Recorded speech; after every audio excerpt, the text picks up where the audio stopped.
El dirigente nacional de Morena, Mario Delgado, anunció que el partido presentará una denuncia ante el Instituto Nacional Electoral INE en contra de los aspirantes a la representación del Frente Amplio por México por no pedir licencia a sus cargos y hacer uso indebido de recursos públicos. En conferencia de prensa, el líder morenista señaló contundente que las corcholatas de Morena acumularon 600 denuncias de la oposición ante el INE por no dejar sus cargos, mientras que ahora los aspirantes del Frente Opositor no piden licencia, como Santiago Krill, que sigue como presidente de la Cámara de Diputados, Xóchitl Gálvez, Beatriz Paredes, Miguel Ángel Mancera, quienes siguen siendo senadores, y Gabriel Cuadri, que continúa como diputado federal, a los que acusó de aprovechar dichos cargos para sacar provecho. Reiteró que su proceso es mera simulación y es una copia pirata del implementado por Morena. Refirió que el registro del Frente el pasado domingo también es parte del show. La pregunta es, ¿qué esperan para renunciar? Porque están utilizando su cargo público para sacar provecho en este supuesto proceso que ellos están llevando a cabo. Nosotros, cuando iniciamos nuestro proceso, ningún aspirante tenía cargo público para blindar de que no haya la utilización de recursos públicos, señaló Delgado. El dirigente confió en que la autoridad electoral actúe con el mismo criterio que con los aspirantes morenistas y les pida dejar sus cargos. Nosotros vamos a presentar una denuncia ante el INE, a ver si los miden con la misma vara, de que estos señores y señoras deberían renunciar a su cargo. Recordó tajante que desde el 2022 los tribunales establecieron un criterio para evitar la participación de servidores públicos en actos partidistas y lo han aplicado sistemáticamente a los candidatos de Morena. Por ello pidió sanciones para los aspirantes que competirán en el proceso de la oposición. Deberían sancionarlos por hacer uso indebido de recursos públicos. Son funcionarios que están asistiendo en horarios hábiles y de trabajo a actos políticos, recalcó finalmente, entre otras cosas. Veamos enseguida cómo Mario Delgado exige la renuncia de los aspirantes del Frente Amplio por México, es decir, del PRIAN, así como ellos no se cansaron de denunciar a los aspirantes de Morena a la presidencia. Buenas tardes.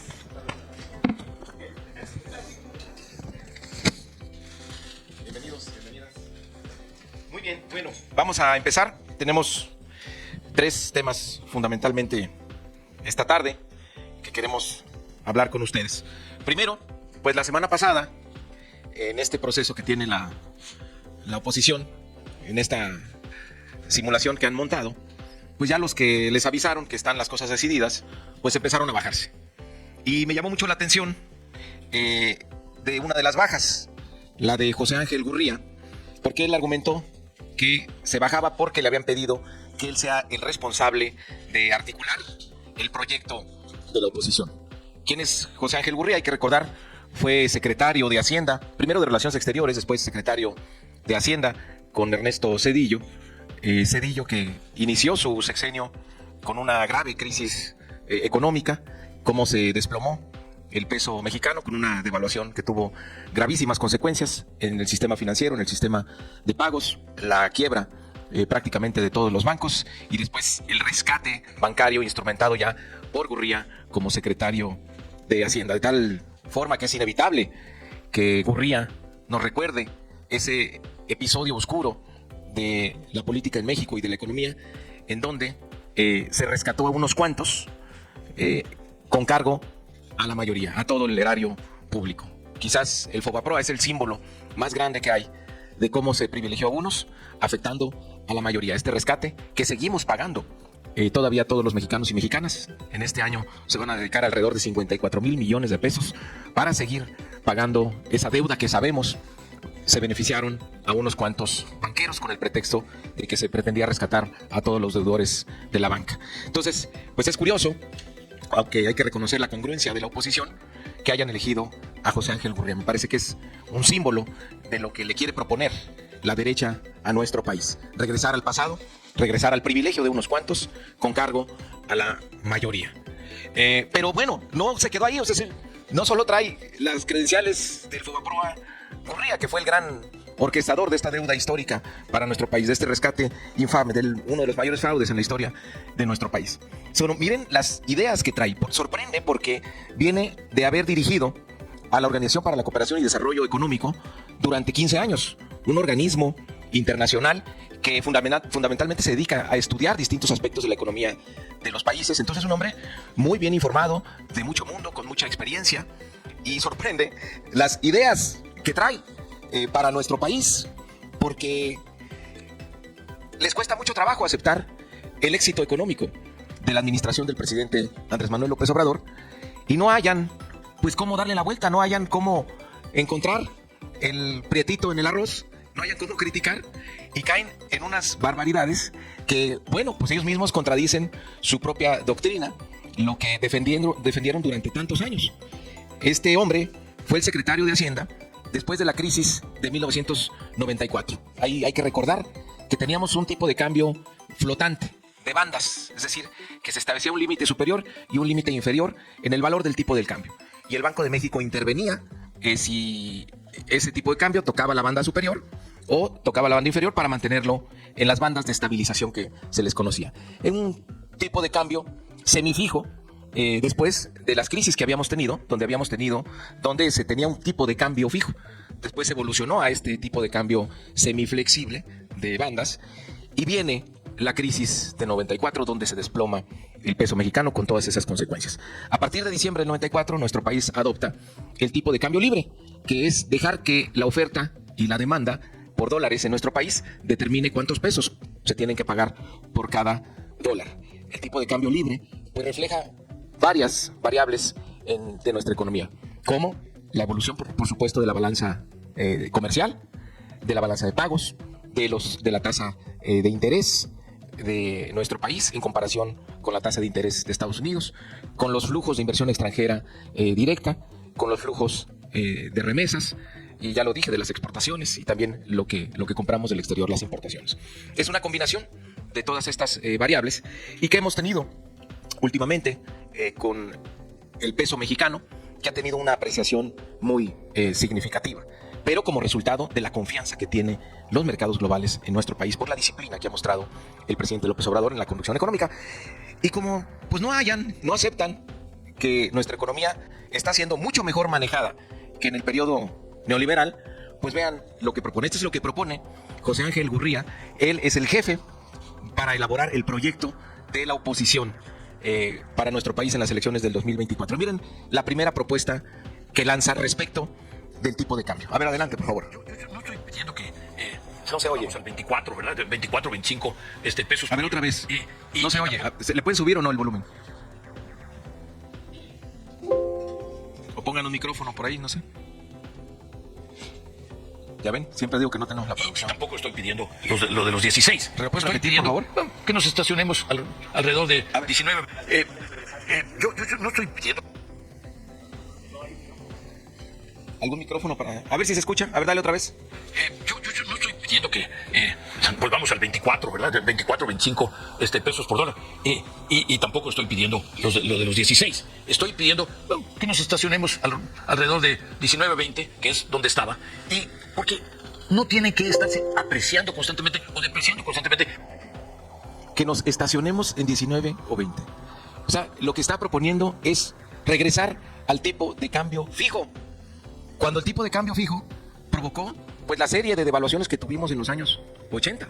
Si él quiere regresar a los 80, este señor, esta es la propuesta de programa que está haciendo, que nos estacionemos en 19 o 20. Es decir, que Andrés Manuel López Obrador establezca un control de cambios fijo, que le pida al Banco de México que mantenga artificialmente la moneda en 19.20. Es decir, no importa la oferta o la demanda, sino que se establezca de manera fija. Imagínense los desequilibrios que podríamos acumular ante cambios en las condiciones del exterior o del mercado interno, que nos llevarían a detonar una devaluación tarde que temprano. Eso es lo que está proponiendo. Ahora, ¿por qué tenemos un tipo de cambio tan apreciado? Vamos a ver las estadísticas, si nos pueden poner la gráfica.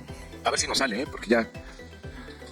Ahí está. Este es el comportamiento del tipo de cambio. Cómo rompió la barrera de los 17 pesos la semana pasada. Esto se mueve conforme el mercado, la demanda que tiene los dólares en nuestro país y cuántos pesos se tienen que pagar por cada dólar. Pero esto es resultado de varias variables, de varios factores. Por ejemplo, lo que sigue, dicen, es que el diferencial de tasas de interés que tenemos en nuestro país ha provocado la entrada de capitales y por lo tanto se ha apreciado de manera artificial el peso. Eso es absolutamente falso. Si vemos la trayectoria que ha seguido el Banco de México respecto de las tasas de interés de los Estados Unidos es la misma, es decir, se mantiene este diferencial de alrededor de 6%. Si no se ha aumentado este diferencial para pagar de manera artificial un interés mayor y entonces atraer capitales. ¿Por qué no van más capitales a Brasil si Brasil tiene una tasa de interés mayor? Es decir, no es resultado la apreciación del tipo de cambio del peso mexicano de un aumento en el diferencial de las tasas de interés. Eso está absolutamente claro. Es decir, no es una medida promovida por el Banco de México y mucho menos por el gobierno. El diferencial de tasas se mantiene. La política del Banco de México en materia de tasas de interés, de política monetaria, ha sido seguir lo que hace la Fed. Entonces, no es por tasas de interés. La que sigue.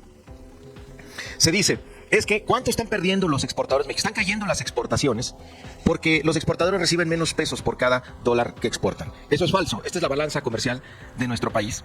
Estas son las exportaciones y vemos cómo las exportaciones en lo que va del año comparado con el año pasado ha crecido un 5.8%, porque son exportaciones que tienen que ver con toda la estructura de exportaciones, son exportaciones vinculadas a las cadenas globales que no se afectan por el tipo de cambio. Es decir, nuestro peso se apreció o el dólar se depreció, pero eso no ha sido un obstáculo para que se hayan incrementado las exportaciones y las importaciones han crecido a un ritmo menor. Es decir, el déficit de la balanza comercial pues es prácticamente cero. Pero aquí lo significativo es que las exportaciones van en aumento. Es decir, el tipo de cambio no está parando las exportaciones en nuestro país. La siguiente. ¿Qué es lo que está viendo el mercado global? Que esto lo mide JP Morgan, que el riesgo de nuestro país ha bajado mucho en comparación con el pico que alcanzamos después de la pandemia, que fue un fenómeno global. La confianza en México y el manejo financiero del gobierno es muy bueno. Es decir, el riesgo país está bajando. Esto es lo que provoca la entrada de capitales como la inversión extranjera directa, que tiene una cifra récord en el primer trimestre de este año con 18 mil millones de dólares, que es la mitad de toda la inversión extranjera que llegó el año pasado. Los 60 mil millones de dólares que vamos a alcanzar en remesas, la entrada también de recursos por turismo, la balanza comercial, que ya vimos que no tenemos déficits importantes, las tasas de interés que han mantenido el diferencial con la de Estados Unidos. Entonces, fundamentalmente, esta es una calificación al manejo financiero del presidente López Obrador. La que sigue, por favor. Ya eres la última, ¿verdad? Ok, esa es. Entonces, ¿qué propone Gurría? Acabar con todo esto, es decir, el tipo de cambio 19 o 20. Dice, estacionémoslo ahí. ¿En base a qué fundamento? Ninguno. Eso es un regreso al pasado. Un pasado doloroso de devaluaciones, de crisis económicas que provocaron pobreza, caída en el poder adquisitivo. Su planteamiento de regresar a un tipo de cambio fijo es regresar al pasado neoliberal que tanto le ha costado a nuestro país. Y bueno, se supone que es un economista experto, pero quiere regresar al pasado. Esa es la propuesta de la oposición, un regreso al pasado del FOBAPROA, al pasado de los privilegios, al pasado del endeudamiento, del empobrecimiento y de las devaluaciones recurrentes con tipo de cambio fijo. Bueno, y también tuvo otra propuesta, a ver si la podemos ver, si tenemos el video. Muy interesante también. Yo diría que no sea el presidente el que propone a los miembros de la Suprema Corte de Justicia de la Nación. Yo, en lo particular, pienso... ¿Quieres que los elijan por votos? No, bueno, yo no, de ninguna manera. Que sean los expertos y los que conocen más. Que los expertos elijan a los ministros de la Suprema Corte. Fíjense nada más, cuando tenemos una evolución de nuestra democracia, un altísimo grado de politización y concientización del pueblo de México, cuando el presidente está proponiendo darle más poder al pueblo, lo que propone la derecha a través de su gran orquestador de su plan es que un grupo de expertos elija a los ministros de la Suprema Corte de Justicia. Es decir, otra vez, que la oligarquía controle a nuestro país, que controle el tipo de cambio y que controle a los ministros de la Corte. Esa es la propuesta de la derecha. Las dos primeras ideas que lanza el señor Gurría, el señor FOBAPROA, es que esta oligarquía regrese a los privilegios, que unos cuantos controlen a nuestro país, que nombren a la Suprema Corte, los grupos de expertos, y que controlen el tipo de cambio. Pues ahí van, ahí la llevan. Por eso les va como les va. Pero esas son las propuestas del responsable, quien sacrificó su aspiración a ser presidente de la República para entregarse de lleno a hacer el proyecto de nación. ¿Nosotros qué estamos haciendo? Como ustedes saben, este sábado arrancamos ya con foros temáticos, con gente que viene de la lucha de izquierda, pero lo más importante, tendremos 300 asambleas distritales con diferentes temáticas, donde el pueblo es el que va a opinar, el pueblo es el que va a construir el proyecto que debe darle continuidad a la Cuarta Transformación. Mientras ellos quieren al grupo de expertos que decida todos, nosotros confiamos en la gente, confiamos en el pueblo. La gente nos va a dar la ruta para darle contenido a esto, lo que ha dicho el presidente, de que la siguiente etapa de la transformación es continuidad con cambio. Los contenidos de esa continuidad con cambio vendrán directamente del pueblo. Es la única manera de asegurar que sigamos por la ruta histórica de la transformación. Bueno, pues esas son las diferencias entre la derecha conservadora y lo que está haciendo Morena, siempre apegado al pueblo, nunca despegándose de la gente. Bueno, ese es un tema. Vamos a pasar a otro tema también importante.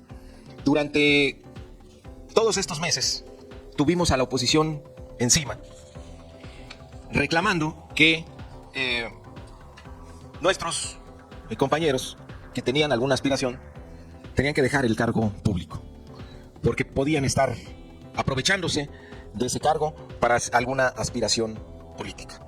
El Consejo Nacional de Morena decidió que para arrancar nuestra ruta de organización interna y definir el nuevo liderazgo para la Cuarta Transformación, quién se va a hacer responsable de la organización de comités, nuestros compañeros y compañeras que aspiraban a esa responsabilidad renunciaran al cargo.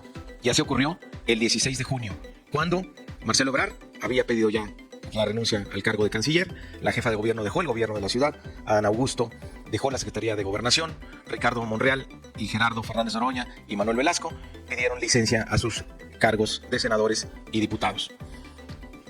De lo que se trataba era blindar cualquier uso de recursos públicos en el proceso interno que estamos siguiendo. Se acumularon casi 600 denuncias en contra de nuestros compañeros Adán Augusto, Marcelo Ebrard, Claudia Sheinbaum, Ricardo Monreal, Gerardo Fernández Noroña y Manuel Velasco. Casi 600 quejas por parte de la oposición argumentando que eran funcionarios públicos y que no podían tener ningún tipo de actividad que no fuera relacionada con su encargo. Pues ahora resulta que en la oposición tenemos ya su proceso en marcha, que es una copia pirata del nuestro, porque ahí es una simulación, ya está todo decidido. En el nuestro va a decidir la gente. Pero tenemos al señor Santiago Krill, que es presidente de la Cámara de Diputados. No ha dejado el cargo y ya es un aspirante, pues no sé a qué, porque un Frente Amplio se conforma simplemente notificando al INE. Y ellos han decidido montar un show para hacerle creer a la gente que hay cierta participación democrática en la selección de su candidata. Pero Santiago Krill sigue siendo presidente de la Cámara de Diputados. No ha pedido licencia. Xóchitl Gálvez sigue siendo senadora. Beatriz Paredes, senadora. Miguel Ángel Mancera, senador. ¿Sí es senador Mancera? No, no es senador, sí. ¿Sí es senador? Pues está muy... No creo que no va mucho a trabajar, ¿no? Bueno, creo que es senador Mancera. Tal vez por el fuero nada más. Y Gabriel Cuadri es diputado. Entonces, pues la pregunta es, ¿y qué esperan para renunciar? Porque están utilizando su cargo público para sacar provecho en este supuesto proceso que ellos están llevando a cabo. Nosotros, cuando arrancamos nuestro proceso interno, ningún aspirante tenía cargo público para blindar que no haya la utilización de recursos públicos.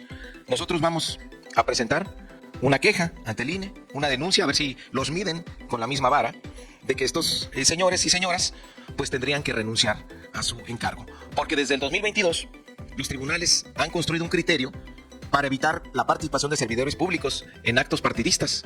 Acuérdense que a nuestros funcionarios no nos dejan de ir ni siquiera los domingos por las tardes. Y ese criterio lo han aplicado de manera sistemática para sancionar a nuestros compañeros funcionarios. Ahora que dejaron el cargo, pues ya no tienen pretexto para sancionarlos. Pero creo que el mismo criterio debería aplicarse para estos del Frente Amplio por la corrupción. Deberían sancionarlos por estar haciendo uso indebido de recursos públicos. Son funcionarios que están asistiendo en horarios hábiles y de trabajo a actos políticos, lo cual fue sancionado durante meses pasados de manera sistemática por los tribunales electorales. Queremos que actúen con el mismo criterio. Entonces vamos a presentar esta queja ante el INE a ver si hay el mismo criterio. Pero ellos tendrían que pedir licencia para blindar su proceso. También informarles que durante la semana pasada la antepasada recibí una carta de manos de Malú Micher y la semana pasada recibí una carta de Gerardo Fernández Noroña y de Ricardo Monreal. La primera relativa a una denuncia por los gastos que se hacen en los recorridos de algunos aspirantes y las últimas dos respecto a espectaculares, pintas y campañas publicitarias que hemos visto de algunos aspirantes en el país. Ahí quiero informarles que voy a enviarles una carta a todos los aspirantes en respuesta a las peticiones que algunos de ellos me han hecho de que el partido debe actuar ante estas campañas que vemos de pintas de bardas, de espectaculares por todo el territorio nacional. Ahí quiero decirles a todas y todos ellos que tenemos muy claro cuál es nuestro papel. No vamos a ser omisos ante sus preocupaciones, pero les decimos que el partido siempre actúa de buena fe y que les tenemos a ellos toda la confianza de que van a actuar conforme a los principios de nuestro movimiento. Sabemos que siempre hay los que da bien, que por tratar de ayudar terminan perjudicando a su aspirante favorito. Por lo tanto, ahí la responsabilidad no solo es del partido, también es de los aspirantes en poner orden. Por eso vamos a hacerles un llamado fraternal, un exhorto a cumplir puntualmente los lineamientos que fijó el Consejo Nacional y a los cuales se comprometieron, que se respeten en su totalidad los lineamientos aprobados por este Consejo Nacional. Por eso, el llamado fraterno, el exhorto a quienes hayan visto publicidad de su persona, a que se deslinden pública, política, financiera y jurídicamente de cualquier tipo de campaña dispendiosa y adoptar medidas eficaces para detenerlas si es que está en sus manos. Tiene que haber un deslinde contundente de estas campañas por parte de nuestros aspirantes. Y también hacer un llamado enérgico a los suyos, a sus seguidores, primero a tener este tipo de dispendio y segundo a detener cualquier campaña de descalificación, cualquier campaña de guerra sucia en las redes. Tenemos que conducirnos de manera fraterna. No podemos convertirnos en lo que siempre hemos combatido. Somos compañeros y compañeras de un mismo movimiento. Hay que transmitir este mensaje de unidad permanente a nuestros seguidores para que no haya ningún tipo de ataque entre nosotros. Porque está muy claro que este tipo de prácticas suele ser inducida por nuestros adversarios para dividirnos, para desprestigiarnos, para debilitarnos. Entonces hay que estar muy atentos ahí a estas provocaciones de la derecha. Nos han preguntado si el partido puede poner algún tipo de sanción. Este proceso que estamos viviendo lo va a sancionar ante todo el pueblo de México, la gente que está siguiendo muy de cerca a cada uno de los aspirantes, evaluando su comportamiento, porque su aspiración es sustituir en el liderazgo de la Cuarta Transformación a un hombre que ha hecho de la política un imperativo ético. Entonces es inevitable que la gente vaya a comparar a cada uno de los aspirantes con nuestro presidente de la República. De tal manera que si alguien quiere pasarse de vivo, pues la gente lo va a sancionar. Por eso nuestro llamado de buena fe, nuestro exhorto, es a nuestros compañeros a que actúen conforme a lo que se comprometieron, porque la gente los está evaluando, la gente los está siguiendo de manera muy cercana cada uno de sus actos. Y en el tema, pues de estas campañas, que se deslinden pública, política, financiera y jurídicamente de las mismas, y que llamen a sus seguidores a detenerlas de inmediato. Estamos seguros, y eso ni siquiera se los tenemos que pedir a ellos, de que no hay recursos por parte de ellos, porque el financiamiento lo está haciendo nuestro partido de sus gastos, de sus giras, y lo hemos hecho público. Entonces no hemos encontrado ningún financiamiento público, ningún financiamiento del partido o por parte de ellos de este tipo de campañas. Entonces por ahí nosotros no tenemos ninguna duda. Por eso les pedimos que hagan este deslinde y que hagan este llamado a sus seguidores, y que no pues le hagamos el caldo gordo a la derecha, que mejor cumplamos nuestra palabra empeñada. Bueno, eso es lo que queríamos informarle, esos tres temas el día de hoy. Estamos a sus órdenes. Buenas tardes, iniciamos nuestra sesión de preguntas con Fernando Merino de El Sol de México, por favor. Hola, Mario, ¿cómo estás? Buenas tardes. La pregunta que quiero hacer es referente justo a este tema que abordaste al último. ¿Quién paga la promoción de las corcholatas, tanto en las bardas, los espectaculares, pero también en redes sociales? Si uno utiliza estos medios electrónicos puede ver que pues, la publicidad no nada más está de manera física en las carreteras o en las bardas, sino también en redes. Esa de manera muy puntual. ¿Quién la paga? Pues es justo el exhorto que estamos haciendo a nuestros compañeros aspirantes, a que haya un deslinde contundente de cualquier campaña dispendiosa tanto puede ser bardas, puede ser espectaculares, puede ser también campañas en redes. Antes de que seguir con la respuesta, permíteme enviar un mensaje de solidaridad y un abrazo fraterno a toda la familia de Porfirio Muñoz Ledo. Tuve el privilegio de tener una convivencia muy cercana con él en el último cargo público que tuvo como diputado federal en la legislatura 2018-2021. Como recordarán, lo elegimos a él como presidente de la mesa para que pudiera ponerle la banda presidencial a Andrés Manuel López Obrador, y tuvimos una mancuerna muy eficaz para impulsar las reformas de la Cuarta Transformación, él como presidente de la mesa directiva y su servidor como presidente de la Junta de Coordinación Política. Él solía decir que éramos el dúo dinámico. La verdad es que volvimos loca a la oposición con un grupo parlamentario muy sólido, muy eficaz en las tareas legislativas, y la enorme experiencia de Porfirio conduciendo la mesa pues nos ayudaba todo el tiempo. Hay que reconocer que tiene un aporte histórico a la construcción de la democracia en nuestro país, un hombre valiente, un hombre audaz, de una oratoria inigualable y de una inteligencia muy veloz, una memoria privilegiada. Fue un aprendizaje muy importante para mí estar cerca de Porfirio en esos momentos. Después, bueno, vinieron diferencias con él, así es la política, pero siempre le vamos a guardar un gran cariño y un gran respeto a su legado. Bueno, regresando, pues la carta que les voy a enviar el día de hoy a los aspirantes es en respuesta a la petición que me hace Noroña y que me hace Ricardo Monreal respecto de que el partido debe tener una actuación ante este tipo de campañas dispendiosas y actuar en consecuencia. Bien, en este caso usted mencionó que de manera quincenal se iban a presentar los reportes. Sin embargo, solo nos presentan una tabla desglosando estos, digamos, rubros en los que se va gastando. ¿Cuándo podremos tener acceso a contratos y para poder nosotros también, desde nuestra actividad periodística, conocer más a detalle pues, estos gastos y no únicamente una tabla que nos presentan ustedes? Tenemos todos los... no se presenta un solo peso, sino tiene un respaldo de una factura o de alguna comprobación autorizada por la autoridad electoral. Y sabemos que esta fiscalización...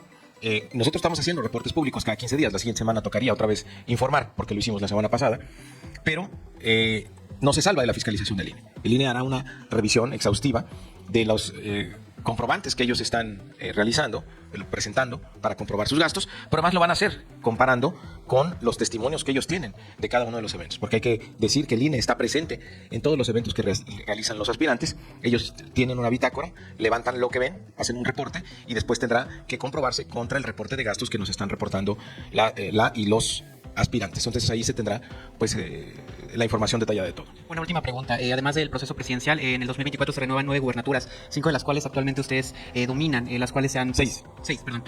Se van a renovar. Sin embargo, se habla de que hay ustedes cómo ven este panorama de las 9. ¿Cuántas piensan que se van a ganar y por qué?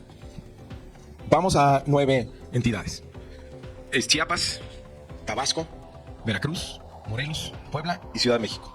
Son entidades que actualmente gobernamos. No vemos ningún foco amarillo en ninguna de estas entidades. Si vamos a renovar estos gobiernos, estos 6 gobiernos. Y hay 3 que tiene la oposición: Yucatán, Guanajuato y Jalisco. Ahí te puedo adelantar que Yucatán estamos arriba en las encuestas, lo mismo que en Guanajuato, estamos muy pegados en Jalisco. Si tenemos la posibilidad de ganar Yucatán, la gente está muy reconocida con el trabajo del presidente. El tema del Tren Maya, pues el 1 de septiembre va a llegar a Mérida, lo cual va a constituir un hecho histórico. Y la gente en Yucatán reconoce que el presidente de la República ha dado mucha prioridad al sureste mexicano. Y ahora sí que los tenemos rodeados, es el único estado que nos falta del sureste. Y las encuestas que tenemos nos sitúan en primer lugar. Lo mismo que en Guanajuato, la gente se cansa de tanta violencia, de tanta corrupción, de los gobiernos de la derecha. Y la gente está por un cambio en Guanajuato. Y me parece que en Jalisco pues ya se están haciendo bolas ellos solitos, ya no encuentran cómo ponerse de acuerdo el partido gobernante, lo cual pues nos da una oportunidad muy relevante. Entonces nosotros aspiramos a que nuestro movimiento siga creciendo en el 2024. Nuestra siguiente pregunta, Erika Hernández del periódico Reforma, por favor.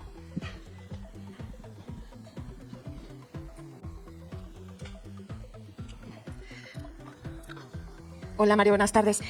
Preguntarte, tú en enero grabaste un video en el que señalabas o acusabas a Alejandra del Moral que estos espectaculares que tenían tapizado el Estado de México eran, literal dijiste, una simulación, una trampa y una campaña disfrazada. ¿Esto mismo opinas de los aspirantes de Morena que están usando incluso las mismas revistas? Es que la campaña de Alejandra del Moral no existía ni la revista. Si te metías al sitio de la revista, no me acuerdo cómo se llamaba, y no estaba en la portada de la señora del Moral. Por eso nosotros denunciamos que era una simulación absoluta. Lo que estamos diciendo ahora a nuestros aspirantes es que por lo pronto no tenemos ningún indicio que sean recursos públicos, que sean recursos del partido, de eso estamos 100% seguros, y que no son recursos tampoco de ellos, eso lo sabemos. Pero, pues es evidente que estas campañas están por todos lados. Entonces, les estamos haciendo un llamado a que haya un deslinde público contundente, desde el punto de vista político, desde el punto de vista jurídico, desde el punto de vista financiero, para que no quede ninguna duda, y que hagan un llamado, además, a la gente que lo está haciendo, a que lo detenga de inmediato. ¿Cómo Porque le llamas entonces a esta campaña? Nosotros no vamos a caer en la narrativa de la derecha ni les vamos a hacer el caldo gordo. El tema es siempre los queda bien, aquellos que quieren lucirse con su aspirante favorito para quedar bien y termina perjudicándolos. Entonces, el llamado es a que ellos actúen en consecuencia y dentro de sus posibilidades detengan a estos compañeras que pues seguramente lo hacen de buena fe, pero no le ayudan a su aspirante. Entonces, ¿cómo calificarías exactamente esto que estamos viendo? Que son, te digo, las mismas revistas, incluso las editoriales en las que aparece Claudia y Marcelo afirman que ellos no están pagando esos espectaculares. ¿Cómo defines tú esta campaña? Por eso mismo debería investigarse. Yo diría, pues, es la gente que quiere quedar bien con los aspirantes, pero pues termina haciéndolos quedar mal. ¿Tú honestamente crees que ellos desconozcan quiénes lo están haciendo? Ellos lo deben de decir, por eso es el exhorto que estamos haciendo. Ya lo han dicho varias veces, pero la gente tiene que estar convencida de ello. Es lo que les estamos pidiendo, sobre todo para una militancia que está muy activa, que está muy vigilante, que está muy politizada y que no le gusta que en Morena haya este tipo de campañas. Tú les dices que tomen las medidas necesarias, que hagan llamados. ¿Exactamente qué tipo de llamados tienen que hacer? Que se bajen todas estas espectaculares, que se borren estas barras, que se quiten de los autobuses la propaganda. ¿Y cuánto tiempo darías para que se cumpla esto? Y si no se cumple, ¿qué acciones va a tomar el partido? A ver, aquí es las posibilidades que tiene el partido. O sea, lo que podemos hacer nosotros, y siempre actuando de buena fe y confiando absolutamente en ellos, es que se deslinden. Nosotros le creemos a ellos, no tendríamos por qué dudar de su palabra.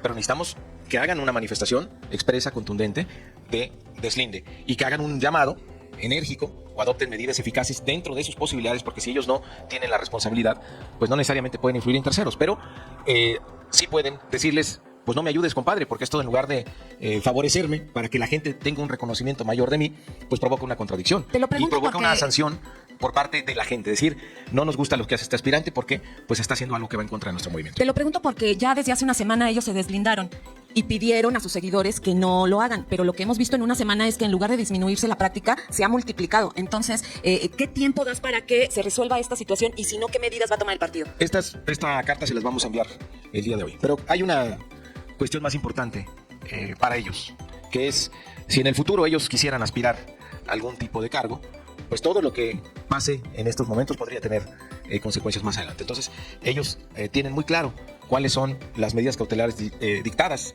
por la autoridad electoral y pues tienen que ser cuidadosos, ¿no? Tienen que ser muy escrupulosos en el comportamiento que están teniendo para evitar consecuencias posteriores. Y ya por último, preguntarte, la semana pasada diste el reporte y si uno hace una división entre los eventos que han tenido que a la vista no se ven nada austeros, sino que incluso han asistido hasta 10,000 personas, se instalan macroescenarios, templetes, sonido, bandas musicales. En promedio están gastando 19,000 pesos a 31,000 pesos por evento. ¿Tú les crees? Y la otra, y tú mismo lo reconoces, es que la autoridad electoral va a hacer un comparativo y afirma que si no se comprueba va a ser considerado como gasto no reportado, lo cual amerita una sanción. ¿El partido va a estar dispuesto a pagar esas multas? Gracias. No queremos pagar multas, por eso ellos tienen que hacer el reporte de las actividades que tienen. Entonces, y tienen un presupuesto fijo que son los 5 millones. Ellos tienen que organizarse de tal manera que cumplan con lo que les pidió el Consejo Nacional, de tener recorridos austeros y apegados a la gente. Es lo más importante. Cuando tienes un evento hay que ver el costo de las cosas. Las sillas, la carpa, la renta del local, el sonido, el templete, el back, es como el principal gasto. El tema de la gente, pues la gente llega por su propio pie, la gente se organiza muchas veces para asistir a esos eventos, a menos que se compruebe de que hay el financiamiento de transporte para que la gente asista. Yo creo que hay una gran efervescencia en nuestro país por ver a los aspirantes. Así lo consignan ustedes mismos en sus reportes, en sus fotografías, donde prácticamente todos los eventos de todos ellos y de ella están siendo muy bien recibidos por la gente. Hay mucha expectativa, la gente va, la gente los escucha y el gasto que tienes que hacer es mínimo. Además, está el gasto del traslado, del hospedaje y demás, ¿no? Y la siguiente pregunta, Janet López Ponce de Milenio, por favor.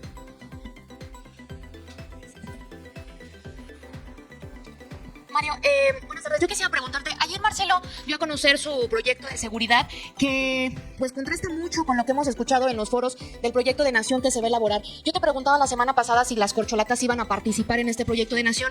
Me decías que no, pero que sí tenían que suscribirlo el 6 de septiembre. En ese sentido quisiera saber cómo van a hacer para que empalmen la visión que tiene el partido con la apuesta que tiene cada uno de los aspirantes si es que llegan a ganar la candidatura presidencial. Pues eso ya será una cuestión de quien gane y cómo lo implemente y cómo le da su propio toque al proyecto de gobierno. Por supuesto que lo que se les va a presentar el 6 de septiembre es las bases mínimas que se requieren para darle continuidad al proyecto de transformación.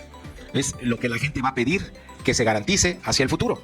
Evidentemente, cuando tengamos y sean los tiempos, el candidato o candidata pues tendrá sus propias ideas, pero habremos tenido ya asegurada la base fundamental de la continuidad y además que provenga del pueblo. Por ejemplo, este proyecto de Marcelo podría considerarse en las mesas temáticas, que es, digamos, Marcelo el que ha presentado una propuesta más formal. ¿Podría incluirse lo que él propone en las mesas temáticas para consultarlo con la gente? Podría mandar él algún integrante, algún simpatizante de su proyecto a que lo presente en las mesas. O sea, de eso se trata en las mesas, de recoger las opiniones de la gente. Y por supuesto, ellos no van a participar directamente, pero sin ningún problema pueden mandar a alguno de los foros sus propuestas. En otro tema, Mario, quisiera preguntarte cómo ven en Morena a Movimiento Ciudadano, porque en los últimos días pues ha generado mucho revuelo el tema de si Xóchitl va a lograr que Movimiento Ciudadano finalmente le tome la mano al PAN y al PRI. ¿Ustedes cómo lo ven desde aquí? ¿Qué papel creen ustedes? ¿Qué lectura le dan al papel que podría asumir Dante Delgado? Pues no nos metemos en sus asuntos, ya suficiente pleito interno traen entre Alfaro y los de Monterrey, que ellos decidan. Es una cuestión de otro partido, nosotros no nos vamos a meter en eso, ¿no? Ahí el tema que tienen es que, pues si se asocian con el PRIAN, pues van a tener que aceptar las órdenes de los jefes del PRIAN y tal vez eso no le guste a los dirigentes de Movimiento Ciudadano. Y ya nada más por último, hoy Xóchitl presentó una queja ante el INE acusando violencia política de género en contra del presidente, de Jesús Ramírez y de otros funcionarios. Preguntarte qué opinas sobre eso, Mario. Pues vamos a ver el contenido de su denuncia. Nosotros la vamos a denunciar a ella porque es diputada, tiene un sueldo público y tiene acceso a recursos como diputada y ya está en un aparente proceso interno, lo cual fue sancionado muchas veces por los tribunales desde el 2022, evitando que funcionarios públicos o con cargos públicos, como es el caso de diputada, asista a actos partidistas, que es lo que ha estado haciendo ella. Además, también ella ha manifestado que es candidata a la presidencia. Así se presenta. Entonces está cometiendo un ilícito, porque no estamos en un periodo de precampañas ni de campañas como para que se esté presentando para una candidatura presidencial, lo cual da motivo también a una queja. Pues vamos a ver si el INE actúa con la misma vara que sancionó a nuestros compañeros y compañeras. Muchas gracias. Senadora. Pues muchas gracias. Serían todas las preguntas. Muchas gracias. Dale en me gusta, suscríbete, activa la campanita y compártelo para que más gente lo vea.